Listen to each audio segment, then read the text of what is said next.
বিরতির পর স্বাগত। এখন খবর বিস্তারিত। ভারী বৃষ্টিপাতের জেরে উত্তরাখণ্ড, আসাম, উত্তরপ্রদেশ ও বিহারের বিস্তীর্ণ অংশ বন্যা কবলিত। দুদিনের টানা বৃষ্টি ও ধসে শুধুমাত্র উত্তরাখণ্ডেই প্রাণ হারিয়েছেন 50 জন। প্রবল বৃষ্টির ফলে ক্ষতিগ্রস্ত হয়েছে চারধাম যাত্রাও। এবছর বর্ষার প্রথম লগ্নে বৃষ্টির অভাব যেখানে খরা পরিস্থিতি সৃষ্টি করেছিল, সেখানে গত এক মাসের অতিবৃষ্টির জেরে দেশের বিভিন্ন রাজ্য এখন বন্যার কবলে। ভারী বৃষ্টিপাতের জেরে উত্তরাখণ্ড, আসাম, উত্তরপ্রদেশ এবং বিহারের বিস্তীর্ণ অংশ বন্যা কবলিত। দুদিনের টানা বৃষ্টি ও ধসে শুধুমাত্র উত্তরাখণ্ডেই প্রাণ হারিয়েছেন 50 জন। গঙ্গা, মন্দাকিনী ও পিণ্ডল নদীর জল শনিবার পর্যন্ত বিপদসীমার উপরে বইছিল। যদিও রবিবার বৃষ্টি না হওয়ায় পরিস্থিতি কিছুটা নিয়ন্ত্রণে। প্রবল বৃষ্টির ফলে ক্ষতিগ্রস্ত হয়েছে চারধাম যাত্রা। বদ্রীনাথ, যমুনোত্রী, গঙ্গোত্রী যাওয়ার পথে বহু মঠের সামনের রাস্তা ধস নেমে আবদ্ধ হয়ে রয়েছে। উত্তরপ্রদেশে অতিরিক্ত বৃষ্টির জেরে মৃত্যু হয়েছে 28 জনের। বিহারের 9টি জেলা ভারী বৃষ্টির ফলে ভীষণভাবে ক্ষতিগ্রস্ত হয়েছে। অন্তত 4 লাখ মানুষ আক্রান্ত হয়েছেন। উড়িষ্যাতে জুলাই মাস থেকে চলা টানা বৃষ্টিতে প্রাণ হারিয়েছেন 47 জন। আসামের বন্যা পরিস্থিতি ভয়াবহ হয়ে উঠেছে। ব্রহ্মপুত্র ও তার শাখা নদীগুলিতে বিপজ্জনকভাবে জল বাড়ছে। উত্তর ও মধ্য আসামের বহু অংশ বর্তমানে বন্যা কবলিত। उत्तर प्रदेश सहित कई ऐसे राज्य हैं जहां पर की बाढ़ के कारण संकट है और जिन जिन क्षेत्रों में बाढ़ आई है उसका संज्ञान हम लोगों ने लिया है और जिन राज्यों ने यह जानकारी दी है कि मुझे कुछ केंद्रीय सरकार के भी सहायता और सहयोग की जरूरत है, वह आवश्यक सहयोग हम लोगों ने मुहैया भी कराया है। और जहां पर इस प्रकार की भीषण आपदा है वहां पर यदि एनडीआरएफ को भी भेजने की जरूरत हुई तो हमारे यहाँ बिल्कुल स्टैंडिंग ऑर्डर है इस संबंध में कि तुरंत एनडीआरएफ वहां पर रेस्क्यू के काम के लिए वहां पहुंच जाए। ব্যুরো রিপোর্ট, খবর ত্রিপুরা। সারদা কেলেঙ্কারি তদন্তে এবার অপর্ণা সেনকে তলব করল এনফোর্সমেন্ট ডিরেক্টরেট। সারদা একটি পত্রিকার সম্পাদক ছিলেন অপর্ণা সেন। পত্রিকার সম্পাদক হিসেবে সংস্থার সঙ্গে তার আর্থিক লেনদেনের বিষয়ে চলছে জিজ্ঞাসাবাদ। সারদা তদন্তে নয়া মোড়। সারদা কেলেঙ্কারি তদন্তে এবার অপর্ণা সেনকে তলব করল ইডি। সারদার একটি পত্রিকার সম্পাদক ছিলেন অপর্ণা সেন। সম্ভবত সেই বিষয়ের জন্যই অপর্ণাকে ডেকে পাঠানো হলো। ইতিমধ্যে ইডি দপ্তরে পৌঁছেছেন অপর্ণা সেন। সারদা গোষ্ঠীর একটি পত্রিকার সম্পাদক ছিলেন তিনি। পত্রিকার সম্পাদক হিসেবে সংস্থার সঙ্গে তার আর্থিক লেনদেনের বিষয়ে জিজ্ঞাসাবাদ চলছে। সংস্থার নথিপত্রেও আনতে বলা হয়েছে অপর্ণা সেনকে। ইতিমধ্যে সারদা মিডিয়া গ্রুপের সঙ্গে যুক্ত থাকার জন্য জিজ্ঞাসাবাদ করা হয়েছে কুণাল ঘোষ ও অর্পিতা ঘোষকে। সারদা গোষ্ঠীর যে পত্রিকায় সম্পাদকের দায়িত্বে ছিলেন অপর্ণা সেন, সেখানে তার সঙ্গে সংস্থার কি আর্থিক লেনদেন হয়েছে তা জানার জন্যই অপর্ণা সেনকে তলব করেছে ইডি। ব্যুরো রিপোর্ট, খবর ত্রিপুরা। তেলিয়ামুড়া মহকুমা প্রশাসনের উদ্যোগে তেলিয়ামুড়া মহকুমার তফসিলি ও পশ্চাৎপদ ছাত্রছাত্রীদের হাতে তুলে দেওয়া হলো ডক্টর বি.আর. আম্বেদকর মেধা পুরস্কার। তেলিয়ামুড়া চিত্রাঙ্গদা কলাকেন্দ্রে আয়োজিত এই অনুষ্ঠানে উপস্থিত ছিলেন মৎস্য ও সমবায় মন্ত্রী খগেন্দ্র জমাতিয়া সহ অন্যান্য বিশিষ্ট জনেরা। সোমবার তেলিয়ামুড়া মহকুমার তফসিলি ও পশ্চাৎপদ ছাত্রছাত্রীদের হাতে তুলে দেওয়া হলো ডক্টর বি.আর. আম্বেদকর মেধা পুরস্কার। তেলিয়ামুড়া চিত্রাঙ্গদা কলাকেন্দ্রে আয়োজিত এই অনুষ্ঠানের উদ্বোধন করেন মৎস্য ও সমবায় মন্ত্রী খগেন্দ্র জমাতিয়া। ভারতবর্ষের সংবিধান প্রণেতা তথা ভারতবর্ষের প্রথম সংবিধানের ড্রাফটস কমিটির চেয়ারম্যান বাবা সাহেব ডক্টর বি.আর. আম্বেদকরের আদর্শে ছাত্রছাত্রীদের অনুপ্রাণিত করতে রাজ্য সরকারের উদ্যোগে চালু করা হয় ডক্টর বি.আর. আম্বেদকর মেধা পুরস্কার। তফসিলি জাতি এবং অন্যান্য পশ্চাৎপদ জাতিগোষ্ঠীর ছাত্রছাত্রী যারা ষষ্ঠ শ্রেণী থেকে দ্বাদশ শ্রেণীতে শতকরা 60% নম্বর পেয়ে উত্তীর্ণ হয়েছে, তাদের মধ্যে এই পুরস্কার প্রদান করা হয়। তেলিয়ামুড়া মহকুমা প্রশাসনের উদ্যোগে সোমবার মহকুমার 33টি বিদ্যালয়ে 396 জন ছাত্রছাত্রীকে 400 টাকা, 700 টাকা এবং 1500 টাকা পুরস্কার হিসেবে ছাত্রছাত্রীদের হাতে তুলে দেওয়া হয়। অনুষ্ঠানে বক্তব্য রাখতে গিয়ে অনুষ্ঠানের প্রধান অতিথি মৎস্য সমবায় মন্ত্রী খগেন্দ্র জমাতিয়া বলেন, আমরা এগোতে পারছি না কারণ এখানে জাতপাতের প্রশ্ন আছে। অস্পৃশ্যতা, জাতপাত, অচ্ছুত, এই জাতপাতের জন্য ভারতবর্ষ কিন্তু আমরা পিছিয়ে যাচ্ছি। সারা পৃথিবীর মধ্যে আমরা জাতপাতের থেকে উঠতে পারছি না। এখানে সংবিধানের কথা, আইনের কথা, বিভিন্ন আমাদের ডক্টর বি.আর. আম্বেদকর তার জীবন সম্পর্কে সংক্ষিপ্ত আলোচনা হয়েছে, কিন্তু আমরা কি জানি সারাটা জীবন উনি সারাটা জীবন ডক্টর বি.আর. আম্বেদকর এই লড়াই শেষ কিন্তু হয়নি। ত্রিপুরাতে জাতপাতের সমস্যা কম, আমরা বুঝি না। এখানে অস্পৃশ্য জিনিসটা নাই, আমাদের এখানে ডিকশনারিতে অস্পৃশ্য জিনিসটা নাই। জাতপাতের সেই সমস্যাটুকু এখন নাই। অথচ ভারতবর্ষে প্রতিদিন কোনো না কোনো পত্রিকা, কোনো না কোনো খবরে কিন্তু দেখা যায় এখনো কিন্তু আমরা সরকার যেখানে এই জাতপাতের যে সমস্যা, আমাদের এখানে আমরা কি জানি সারা ত্রিপুরার মধ্যে এই যে মেধাবৃত্তি এছাড়াও বাবা সাহেব আম্বেদকরের জীবনী নিয়ে আলোচনা করেন উপস্থিত অন্যান্য বক্তারা। ব্যুরো রিপোর্ট, খবর ত্রিপুরা। নিয়ে নিচ্ছে আবার একটি বিজ্ঞাপন বিরতি, সঙ্গে থাকুন।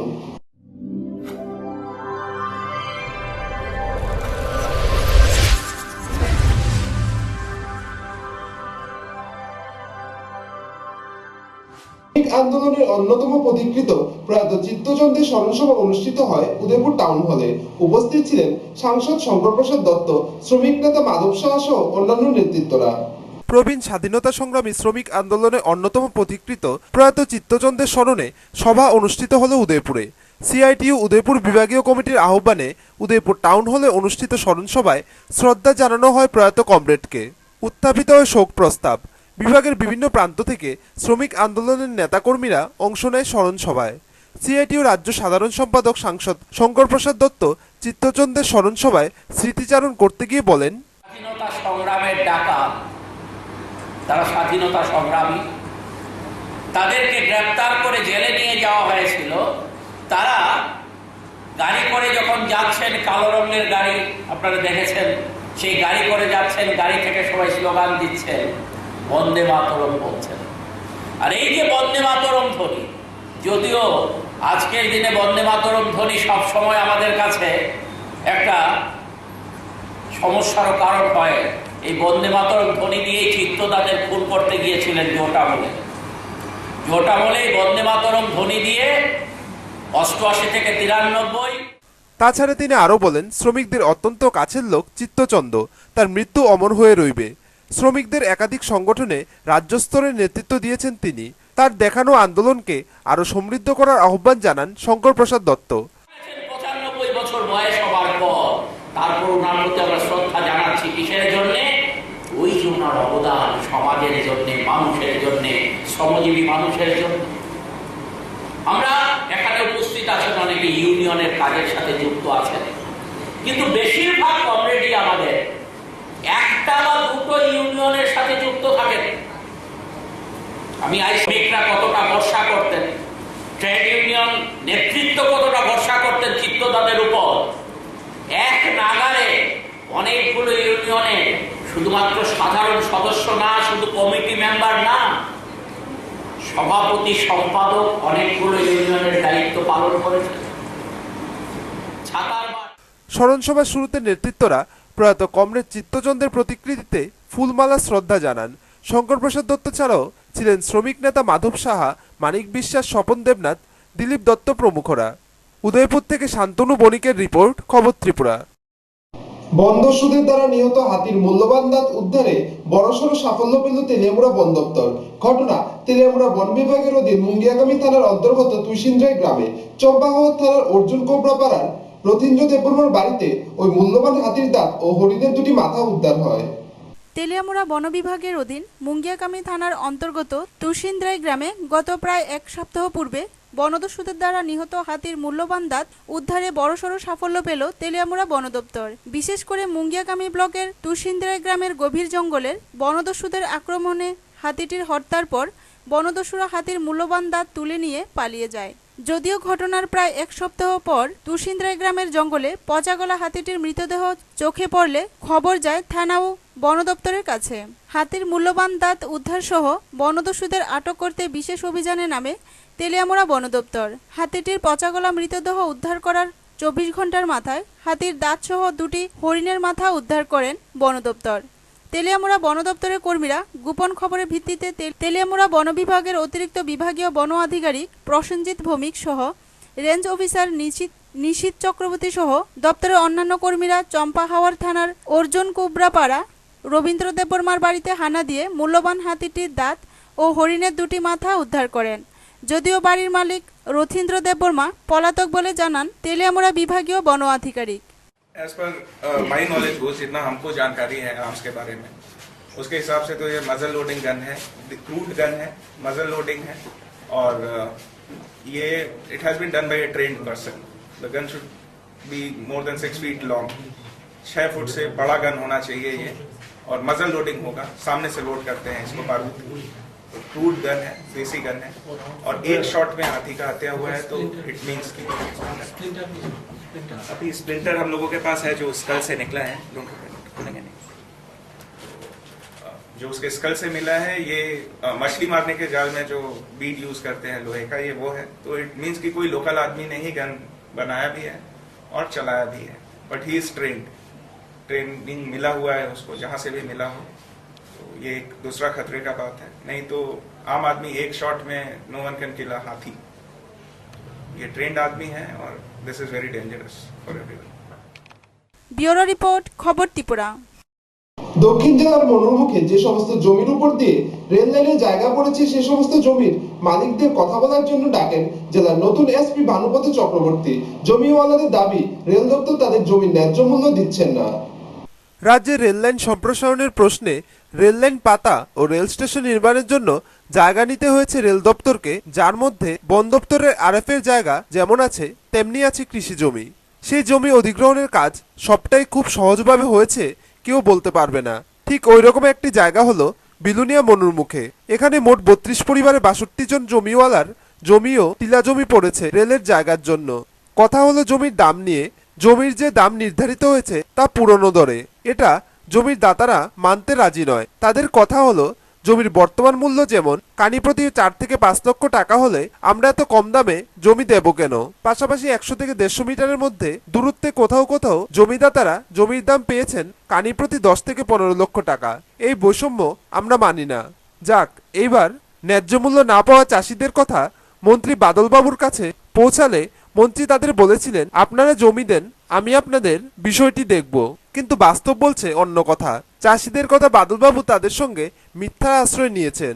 প্রশাসন থেকেও তাদের নরমে গরমে বোঝানো হচ্ছে জমি দেওয়ার জন্য। সোমবার জেলার নতুন এসপি ভানুপতি চক্রবর্তীও বঞ্চিত চাষিদের ডেকেছিলেন কথা বলার জন্য। এইসব অবস্থায় চাষিরা বলছেন, জমি ছাড়া আর কোনো সম্বল আমাদের নেই, আমাদের না খেয়ে মরতে হবে। রেলে যে জায়গা নিচ্ছি জায়গাতে আইছিলাম আর কি, সারে ঢাকায় আনছে, আমরা আইছি সবাই এখানে আইছি পরে আমরা কি অভিযোগ এটা জানাইছি, জিজ্ঞেছি। আমরা কইছি কেউ ঘর বাড়ি বানবো, কেউ জায়গা জমি যারাই করছে এটা তো কম পয়সা দিছে। সমস্যা হলো জমিটার পয়সা কম দিছে, এই রেলের যে জায়গা নিচ্ছে এটার পয়সা কম দিছে, এইগুলো সমস্যা। প্রথম কানি পিছু কত করে দিচ্ছে? কানি পিছু 60 আর 80, একটা দিছে 60, পাশাপাশি একটা দিছে 80। আপনার সমস্যা এখন আপনার পাশাপাশি যে আরও জায়গা গেছে নদীর ওই পারে গেছে, এটাতে যে ভ্যালু দিছে সেইভাবে যদি সেইভাবে আমরা দেয় আমরা কোনো সমস্যা নেই, কিন্তু সেইভাবে আমরা দিছে না। এখানে তো 17, 14, 15 লাখ 17 লাখ এরকম করে দিছে। কাল হয়তো এসপি যাবেন ওই এলাকায়। এখানে মনুরমুখ যে জায়গাটা আছে সেখানে রেলওয়ের কনস্ট্রাকশন কিছু হইব, এখানে জায়গা নিয়েছে, একটা ডিসপুট আছে। তাই আমি এখানে যারা ভিকটিম ফ্যামিলি এফেক্টেড পরিবার তারা আমি আজকে দেখাইছিলাম। ওনারা আসছেন, কথাবার্তা কইছি ওনাদের সঙ্গে। ওনাদের যে ভিউ জায়গাটা আছে সেটাও ওনারা ব্যক্ত করছেন আমার কাছে, আমি নোট করছি।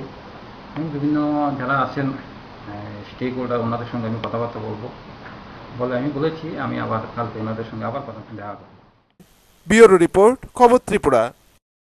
এসএফআই সোনামুড়া বিভাগীয় কমিটির উদ্যোগে শহীদ কাজল বর্মনের স্মৃতিকে স্মরণ করে বহু কর্মসূচি হাতে নিয়েছে এসএফআই কর্মীরা। সোমবার সোনামুড়া সামাজিক স্বাস্থ্য কেন্দ্রটি সাফাই করে এসএফআই কর্মীরা। আবারও ঝাড়ু হাতে নিয়ে সাফাই অভিযানে নামলো এসএফআই এর কর্মীরা। এসএফআই সোনামুড়া বিভাগীয় কমিটির উদ্যোগে শহীদ কাজল বর্মনের স্মৃতিকে স্মরণ করে এসএফআই এর কর্মীরা হাতে নিয়েছেন বহু কর্মসূচি। তাদের এই কর্মসূচির মধ্যে একটি হলো সাফাই অভিযান। সোমবার এসএফআই কর্মীরা সোনামুড়া সামাজিক স্বাস্থ্য কেন্দ্রটি সাফাই করেন। এসএফআই এর কর্মীরা প্রচণ্ড রোদকে উপেক্ষা করে সাফাই কর্মসূচি জারি রাখেন। এই দিনের সাফাই কর্মসূচি সম্পর্কে বলতে গিয়ে এসএফআই অঞ্চল সম্পাদক কাউসার আহমেদ বলেন যে কেবলমাত্র এসএফআই পারে এরকম কর্মসূচি গ্রহণ করে তা পালন করতে। তিনি আরও বলেন, 7 দিনব্যাপী যে কাজল বর্মনের শহীদ দিবস উপলক্ষে যে কর্মসূচি আজকে দ্বিতীয় দিনে আমরা আমাদের সংগঠনের উদ্যোগে আমরা হসপিটাল সাফাই অভিযানের মধ্য দিয়ে আমরা শেষ করছি। আমাদের আগামী 22 তারিখ অবধি আমাদের সংগঠনের সারা বিভাগ জুড়ে এই কর্মসূচিটা থাকবে। এখানে হল সভা, রক্তদান শিবির থেকে শুরু করে সাফাই অভিযান, যাত্রীদেরকে সতর্কবার্তা, এরকম আরও নানান ধরনের কর্মসূচি, সামাজিক কাজকর্ম, এগুলো আমাদের সংগঠন কাজল বর্মন যে শহীদ হয়েছেন আমাদের ছাত্রনেতা মেলাঘরের যে শহীদদের প্রতি শ্রদ্ধা জানিয়ে আমরা এই কর্মসূচিগুলো আমাদের গোটা বিভাগে আমাদের ছাত্রছাত্রীরা সেখানে সংগঠিত করছে। এসএফআই অঞ্চল সভাপতি কবির উদ্দিন জানান, আমরা ভারতের ছাত্র ফেডারেশন সুনামুড়া অঞ্চল কমিটির উদ্যোগে আমাদের এই 7 দিনব্যাপী কর্মসূচি, এই কর্মসূচির অঙ্গ হিসেবে আজকে একটা কর্মসূচি। আজকের এই কর্মসূচির মধ্যে আমরা আমাদের সুনামুড়া গ্রামীণ হসপিটাল আমরা সাফাই করতে যাচ্ছি। আজকের এই দিনের মধ্যে আমরা বিকালবেলায় আরও বিভিন্ন কর্মসূচি আছে। এই অবস্থার মধ্যে দাঁড়িয়ে আমরা দেখছি যে আমরা ভারতের ছাত্র ফেডারেশন আমরা দেখছি যে এই সমাজটা যেভাবে বিতাড়িত হচ্ছে, আমাদের যুব সমাজকে যেভাবে বিভিন্নভাবে আকৃষ্ট করছে, এই যুব সমাজকে এগিয়ে তুলতে হলে একমাত্র দরকার ভারতের ছাত্র ফেডারেশনের মতন সংগঠন। তাই এই সংগঠনের নিচে সংগঠনের পতাকা তলে এসে আমরা সকলকে জানান দিতে চাই, আমরা সমাজের জন্য কিছু করতে চাই, আমরা দেশের জন্য কিছু করতে চাই, আমরা ছাত্রছাত্রীদের জন্য কিছু করতে চাই। এই দিনের এই কর্মসূচিতে এসএফআই কর্মীদের উপস্থিতির হার ছিল লক্ষণীয়। ব্যুরো রিপোর্ট, খবর ত্রিপুরা। তেলিয়ামুড়া মহকুমা জুড়ে গত দুদিনে 17 জন ম্যালেরিয়া আক্রান্ত হয়ে তেলিয়ামুড়া গ্রামীণ হাসপাতালে চিকিৎসাধীন। এর মধ্যে ছোট শিশু, বৃদ্ধ ও 2 জন টিএসআর জওয়ান রয়েছেন। গত 3 মাস আগে যে জায়গায় ম্যালেরিয়ার আতঙ্কে প্রশাসন থেকে শুরু করে সাধারণ জনগণ পর্যন্ত চিন্তিত ছিল এবং তেলিয়ামুড়া প্রশাসনিক তৎপরতায় ম্যালেরিয়াকে দ্রুতগতিতে রোধ করা সম্ভব হয়েছিল, সেই জায়গায় ম্যালেরিয়া একটু কমতেই তেলিয়ামুড়া স্বাস্থ্য দপ্তর আগেরকার স্বরূপ ধারণ করে ফেলেছে। চলছে স্বাস্থ্য দপ্তরের গা হেলা ভাব। তবে এদিকে খবর পাওয়া গেছে তেলিয়ামুড়া মহকুমার বিলাইহাম, নুনাছড়া, কাকড়াছড়া, মুঙ্গিয়াবাড়ি এলাকা থেকে গত 15 আগস্ট ও 16 আগস্ট দুদিনে 17 জন ম্যালেরিয়া আক্রান্ত রোগী তেলিয়ামুড়া গ্রামীণ হাসপাতালে ভর্তি হয়েছে। অপরদিকে রোগীর পরিবারের লোকেদের কাছ থেকে অভিযোগ পাওয়া যাচ্ছে যে ম্যালেরিয়া আক্রান্তদের প্রত্যেক স্বাস্থ্যকেন্দ্রে বিনামূল্যে ওষুধ প্রদান করার কথা। বিনামূল্যে ওষুধ প্রদান করার কথা থাকলেও তেলিয়ামুড়া গ্রামীণ হাসপাতালে ভর্তি হয়ে গরিব গিরিবাসীদের নিজেদের পয়সায় ওষুধ ক্রয় করতে হচ্ছে। তো কবে আইছো এখানে? আজকে। তো কি হয়েছে? রোগী ম্যালেরিয়া। কার? বিলেন্দ্র। তো এখানে ভর্তি হয়েছে যে ওষুধ পাইছো? না, আমরা কিনে আনিছি। আমরা কিনে লইছো। এখানে হাসপাতাল থেকে ওষুধ পাইছো নি? না, পাইছো না। তো আরএসবিআই কার্ড আছে নি? হ্যাঁ, কার্ড আছে। কার্ড তো আছে, নাম নাই। ওই ওষুধ পাই না। ওষুধ পাইছো না? কিনছো ওষুধ? আমরা নিজের গায়ে। হ্যাঁ, তোমার নিজের নাম? এটা তো রোগী। এটা রোগীর নাম কি? মহিন সিং মলসুম। মহিন সিং মলসুম। কোন জায়গা থেকে আইছো? আমরা নোনাছড়া। কবে আইছো এখানে? শুক্রবারে আইছো। তো এখানে আসার পর কি ওষুধ টষুধ তোমরা পাইছো হাসপাতাল থেকে? নিজের পয়সা দিয়ে কেন লাগছে? উল্লেখ্য, এমনিতেই পার্বত্য অঞ্চলের গিরিবাসীরা চিকিৎসা করাতে চাইছে না শহরেরই হাসপাতালগুলিতে, যার কারণে মহকুমা প্রশাসক বিম্বিসার ভট্টাচার্য নিজে ওই এলাকা ঘুরে পুলিশ দিয়ে ঘর থেকে চিকিৎসার জন্য নিয়ে আসছে রোগীদের। আজকে মিলিয়ে আমাদের তেলিয়ামুড়া হাসপাতালে টোটাল 17 জন ম্যালেরিয়া রোগী ভর্তি আছে। তো এখন আবার নতুন করে কাকড়াছড়া, নুনাছড়া, বিলাইহাম এই সমস্ত জায়গা থেকে আবার ম্যালেরিয়া রোগী আসা শুরু করেছে।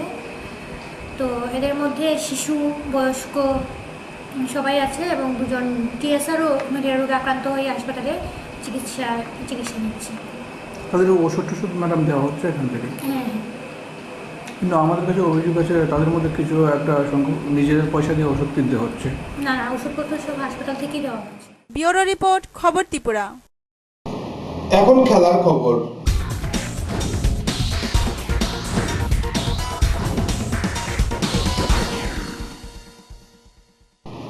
North district press club Damchhara শাখার উদ্যোগে স্বাধীনতা দিবসকে কেন্দ্র করে এক দৌড় প্রতিযোগিতার আয়োজন করা হয়। উপস্থিত ছিলেন দামছড়া এডিসি ভিলেজের চেয়ারম্যান অজয় রায় সহ অন্যান্যরা। North district press club Damchhara শাখার উদ্যোগে স্বাধীনতা দিবসকে কেন্দ্র করে এক দৌড় প্রতিযোগিতার আয়োজন করা হয়। উল্লেখ্য, উত্তর ত্রিপুরা জেলার প্রত্যন্ত পাহাড়ি এলাকা দামছড়া, যার পাশেই আছে মিজোরাম। এখানে এই প্রথম দৌড় প্রতিযোগিতা হয়। একে কেন্দ্র করে দামছড়া এলাকায় জনগণের মধ্যে ব্যাপক সাড়া লক্ষ্য করা যায়। মহিলা বিভাগের দৌড় বিষ্ণুচরণ পাড়া থেকে এবং পুরুষ বিভাগের নীলবসন পাড়া থেকে দামছড়া বাজার পর্যন্ত এই প্রতিযোগিতা হয়। দৌড় প্রতিযোগিতা অনুষ্ঠানে উপস্থিত ছিলেন দামছড়া এডিসি ভিলেজের chairman Ajay Roy, BDO S Debbarma, PWD SDO Sushanta Debbarma, Damchhara থানার OC Swapan Debbarma, north district press ক্লাবের সহসভাপতি শেখরলাল দেব, সম্পাদক কৌস্তব ভট্টাচার্য এবং দামছড়া শাখার সম্পাদক দীপক চক্রবর্তী। প্রতিযোগিতা শেষে বাজার শেড ঘরে প্রতিযোগী এবং প্রতিযোগিনীদের হাতে শংসাপত্র এবং পুরস্কার তুলে দেন অতিথিরা। কি নাম তোমার? এই তোমরা যে দৌড় দিতেছো, এটা কি আগে কোনোদিন হয়েছে? না, এটা প্রথম। তোমাদের কিরকম লাগতেছে এটা? ভালো লাগে। এটা কে আয়োজন করছে? North district press club. কবিতারিয়া। তুমি কি দৌড় দিবা আজকে? হ্যাঁ। এটা এরকম দৌড় আগে দামছড়া কোনোদিন হয়েছে? দামছড়া আগে কোনোদিন করছো না এরকম দৌড়? না, করছে না। এবার প্রথম। এবার জেলার এই কর্মসূচি নিঃসন্দেহে একটা বলিষ্ঠ পদক্ষেপ। তাই তাদেরকে প্রথমে জানাই আমি আমার ব্যক্তিগত এবং দামচড়া ব্লক ডিএসির পক্ষ থেকে রাখবো, যাতে আগামী দিনেও এই কর্মসূচিটা করা যায়। আমি যারা অংশগ্রহণকারীর মধ্যে প্রথম, দ্বিতীয়, তৃতীয় স্থান যারা অধিকার করবে, এরপরেও যারা এই প্রতিযোগিতায় বিজয়ী হতে পারবে না, তাদেরকে দুঃখ প্রকাশের কোনো কারণ নেই। তাদের সবচেয়ে বড় বিষয় যে এই অংশগ্রহণ করার সুযোগ পেয়েছেন বলে নিজেদেরকে গর্ব অনুভব।